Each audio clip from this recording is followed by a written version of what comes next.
안녕하세요. 여러분의 성공적인 배팅을 위하여 열심히 분석하는 스포츠 황제입니다. 조합픽은 스포츠 가족방에서 안내드리고 있습니다. 입장 방법은 영상 하단의 댓글에 기재해 두었습니다.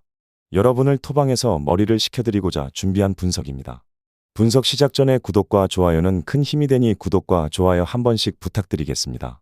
모든 경기를 분석하지는 못하니 꼭 알람 설정해 두시고 긴급하게 올라가는 영상에 대한 분석과 정보 및 결과 예측을 놓치지 마시기 바랍니다. 첫 번째 경기는 수원FC 대 전북현대입니다. 먼저 수원FC는 이번 시즌을 앞두고 감독을 교체했습니다. 김도균 사단이 팀을 떠나고 새롭게 김은중이 감독으로 선임됐습니다. 그리고 모든 코치진과 지원 스태프도 김은중 사단으로 새롭게 꾸렸습니다. 선수단에도 적지 않은 변화가 있었습니다. 수비에는 국가대표 출신 베테랑 수비수 권경원을 영입했고 공격 자리에는 FC 서울에서 좀처럼 기회를 잡지 못한 지동원을 영입했습니다. 두 선수는 첫 경기에서 좋은 활약을 펼치며 빠르게 팀에 녹아드는 모습을 보여줬습니다. 수원은 경기 종료 직전 얻은 페널티킥을 지동원과 교체로 들어온 이승우가 침착하게 차 넣으며 승점 3점을 챙겼습니다. 이번 경기에서 큰 틀의 변화 없이 첫 경기와 같은 모습으로 경기에 나설 것으로 보입니다. 다만 홈 개막전인 만큼 조금 더 공격에 중심을 두는 경기가 기대됩니다. 다음 전북은 이번 시즌 리그 개막 경기를 앞뒤로 아시아 챔피언스 리그를 통해 K리그 팀과 3차례 경기를 치렀습니다. 상대는 지난 시즌 1위와 2위를 기록했던 울산현대와 포항 스틸러스였습니다. 이 경기에서 지난 시즌보다 나아진 공격력을 보여줬지만 마무리가 아쉬운 모습이었습니다. 지난주 7일 2024 K리그 1라운드 경기에서도 대전 시티즌을 맞아 훨씬 많은 슈팅을 시도했지만 후반전 막바지에 동점골을 넣는데 만족해야 했습니다. 전북은 20개의 슈팅을 기록했지만 전반전에는 10개의 슈팅 중 단 1개만 유효 슈팅으로 연결됐고 후반 41분 돼서야 득점을 기록했습니다. 전북은 수원과의 경기에서 더 높은 집중력이 필요해 보입니다.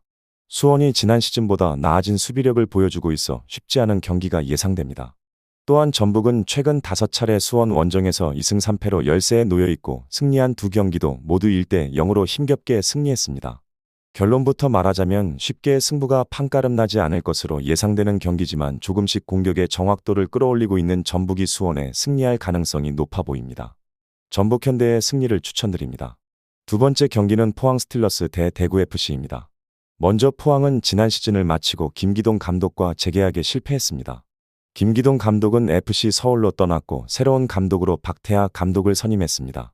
짧은 시간 동안 팀을 새로 꾸리기 위해 부단히 노력했지만 아직은 그 성과가 드러나지 않고 있습니다. 포항은 감독 교체 이후 치른 3경기에서 단 한 번도 승리하지 못했습니다. 전북 현대와 맞붙었던 아시아 챔피언스 리그 16강전에서는 1무 1패를 기록하며 탈락했습니다.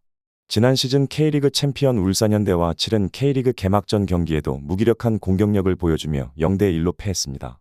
아직 포항은 공격과 수비에서 모두 재정비를 마치지 못한 모습이지만 경기를 거듭할수록 조금씩 나아지고 있는 모습을 보여 다음 경기에 대한 기대를 높이고 있습니다. 다만 지난 경기에서 아스프로포타미티스가 퇴장을 당해 이번 경기에 나설 수 없는 부분이 약점으로 작용할 것으로 보입니다. 다음 대구는 이번 시즌 개막 경기에서 김천 상무를 맞아 더 많은 공격 기회를 가져가며 나쁘지 않은 경기를 치렀습니다. 하지만 득점을 기록하는데 실패하며 0대 1로 패했습니다.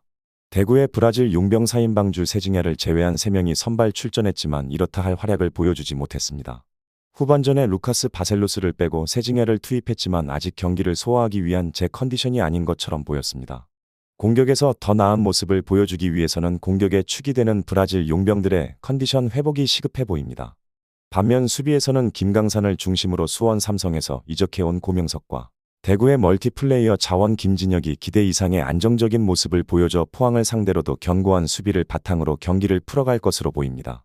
결론부터 말하자면 포항은 대구를 상대로 최근 5번의 맞대결에서 3승 2무를 거두며 압도적인 우세를 기록하고 있습니다. 특히 홈에서는 3연승을 기록 중입니다. 시즌 초반 부진이 길어지지 않기 위해 승리를 통한 분위기 반전이 필요한 포항의 승리가 기대됩니다. 포항의 승리를 추천드립니다. 세 번째 경기는 김천 상무 대 울산현대입니다. 먼저 김천은 지난 시즌 K리그 2부에서 우승을 차지하며 K리그로 승격했습니다. 지난 시즌 리그 마지막 7경기에서 6승 1무를 기록하며 최고의 흐름을 만든 김천은 새로운 시즌이 시작되기 전 팀의 특성상 많은 선수 변화가 있었지만 경기력만큼은 여전했습니다. 김천에서 두 번째 시즌을 맞이하는 정정용 감독은 조직력을 바탕으로 많은 활동량을 가지고 가는 전술로 상대 팀의 경기력을 저하됩니다. 승격 후 첫 경기였던 지난 라운드 대구 FC와의 경기에서도 원정 경기임에도 더 높은 점유율을 기록했습니다. 한 가지 아쉬운 부분은 지난 시즌에 이어 이번 시즌에도 함께 호흡을 맞추고 있는 이영준, 정치인 등 공격진이 기대에 못 미치는 모습을 보여줬습니다. 첫 경기에서는 원두재가 코너킥 상황에서 결승골을 넣었지만 울산을 상대로 골을 기록할 수 있을지 미지수입니다. 다음 울산은 이번 시즌도 K리그에서 가장 유력한 우승 후보로 꼽힙니다. 거기에 더해 아시아 챔피언스 리그 우승까지 노리고 있습니다. 울산은 이번 시즌 리그 첫 경기에서 지난 시즌 2위 포항 스틸러스를 압도하며 1대 0으로 승리를 기록했습니다. 일본의 가와사키 프론탈레를 꺾고 전북 현대를 만난 아시아 챔피언스 리그 8강 1차전에서는 전주 원정을 떠나 힘든 경기를 펼쳤지만 끈질긴 모습을 보여주며 귀중한 무승부를 만들어냈습니다. 홈에서 승리를 거두고 준결승에 진출하기를 고대하고 있습니다. 울산은 다음 주 주중에 치러지는 아시아 챔피언스 리그 8강 2차전 경기를 위해 김천 상무를 상대로 로테이션을 가동할 가능성도 있어 보입니다. 하지만 두터운 스쿼드를 보유하고 있어 경기력에서는 크게 문제가 드러나지 않을 것으로 예상됩니다. 결론부터 말하자면 울산은 지난 2018년 김천의 0대 2로 패배를 기록한 후 지금까지 11경기 동안 단 한 번도 패하지 않았습니다. 로테이션을 가동하더라도 김천보다 나은 경기력을 보여주며 승점 3점을 챙길 것으로 기대됩니다. 울산현대의 승리를 추천드립니다. 마지막 경기는 맨체스터 유나이티드 대 에버튼입니다. 먼저 맨유는 1월과 2월에 공격력을 회복하며 좋은 성적을 거뒀습니다. 그 결과 5위 토트넘 호스퍼와의 승점 차를 많이 좁혔습니다. 하지만 2월의 마지막 경기였던 풀럼과의 경기와 지난 라운드에 치른 맨체스터 더비에서 연속으로 패하며 다시 승점 차가 6점까지 벌어졌습니다. 2024년 첫 2달 동안 많은 골을 기록하기는 했지만 여전히 맨유는 더 높은 득점력이 필요합니다. 맨유는 27경기에서 37골을 넣는데 그치며 상위 10개 팀 중 가장 적은 득점을 기록했습니다. 최근 2연패를 기록한 2경기에서도 득점을 기록하기는 했지만 각각 한 골을 넣는데 그치며 승점을 쌓을 기회를 놓쳤습니다. 좋은 흐름을 찾았지만 부상을 당해 경기에 나서지 못하고 있는 헤이루는 이번 경기에도 나서지 못할 전망입니다. 하지만 맨체스터 더비에서 득점을 기록한 레시포드를 앞세워 홈에서 공격 중심의 경기를 펼칠 것으로 기대됩니다. 다음 에버튼은 징계로 삭감됐던 승점 10점 중 4점을 회복했습니다. 그 덕분에 강등권 팀과 승점 차가 조금 벌어졌지만 그 이후에도 승리를 거두지 못하며 멀리 달아나지 못하고 있습니다. 강등을 당하게 되는 18위 루턴 타운과 승점 차가 5점에 불과합니다. 특히 최근 4경기에서 18위 루턴 타운과 19위 벌리가 모두 패했음에도 에버튼 2무 2패를 기록하며 승점 2점을 달아나는 데 그쳤습니다. 안정적인 시즌 마무리를 하기 위해서는 아직 많은 승점이 필요합니다. 하지만 에버튼의 빈약한 공격력이 이번 경기에서도 발목을 잡을 것으로 우려됩니다.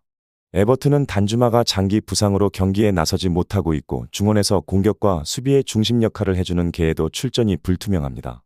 결론부터 말하자면 맨유가 최근 2경기에서 모두 패했지만 에버튼의 경기력이 더 좋지 못합니다. 맨유가 에버튼을 상대로는 2골 이상 득점을 기록할 것으로 기대되며 승점 3점을 획득하면서 2연패의 사슬을 끊을 것으로 보입니다. 맨체스터 유나이티드의 승리를 추천드립니다. 이상으로 분석 마치겠습니다. 지금 보신 영상은 초안 분석 내용이며 더욱 세밀한 분석 자료와 최종 조합픽을 원하신다면 구독과 좋아요 부탁드립니다.